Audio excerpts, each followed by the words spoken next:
Today on Sonoran Living, we're going to talk to an etiquette expert on how to warm up your frosty relationships.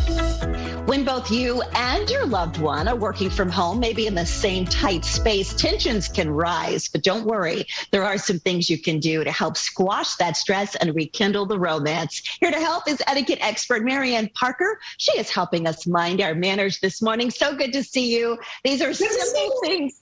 Yes, these are simple things we can do. And even though we might be home and on a lot of Zoom calls, you say we still need to dress to impress. Absolutely. This is my first tip always. You need to dress to impress because you want to remember the first date when you met your loved one. So bring a little bit of a seductive elegance, bring a little bit of wear your perfume for the gentleman cologne. Always use your best foot ahead, just to warm up these relationships. Yeah, so I shouldn't be walking around in flip-flops all day, right? You're telling me I need to put my heels. Yes, we need to live.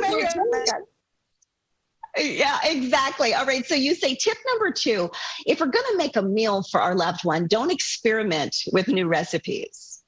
Yes, experiment with new recipes can be actually very dangerous. Sometimes can backfire because you want to create something elaborate, something different, but not everyone likes the difference. And it is always nice to stick with something that has a proven success record. So I think that this is the best way for us to get ready for this special meal. Right. And once we prepare the meal, you say, go ahead and go all out and actually do a beautiful table setting.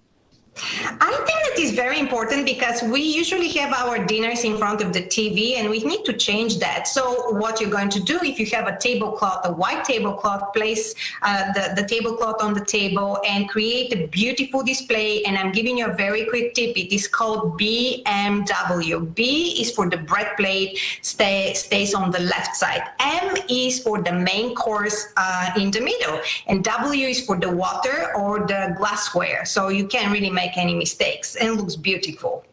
Awesome. And then number 4, you say ice baby. What do you mean by that?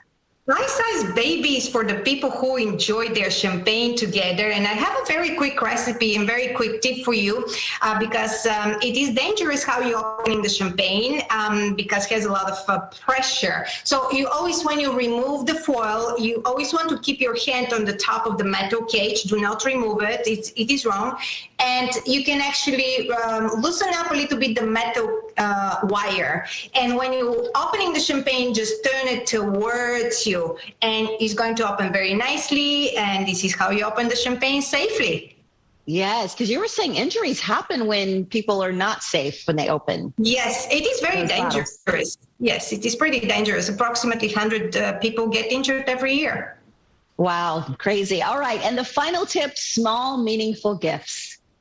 Well, I understand, and we all know that most people love those type of gifts, right? But it is a pandemic right now. So I think that even just a simple thank you note or a nice letter with a something meaningful inside, even very basic, very simple, can be really warm your heart. And I think it's the best. So something simple and very heartwarming. Awesome. Well, thank you so much, Maryanne. As always, you give us great advice, and you can learn more about her on our website, sonoranliving.com. Susan, we can all use a little relationship advice, right? Absolutely. Mainly, like she said, putting on heels. That hasn't happened yet in my house. I don't know. And I'm shocked to hear that. I really am. That's going to take us to the weekend, everybody. Have a nice weekend. Bye.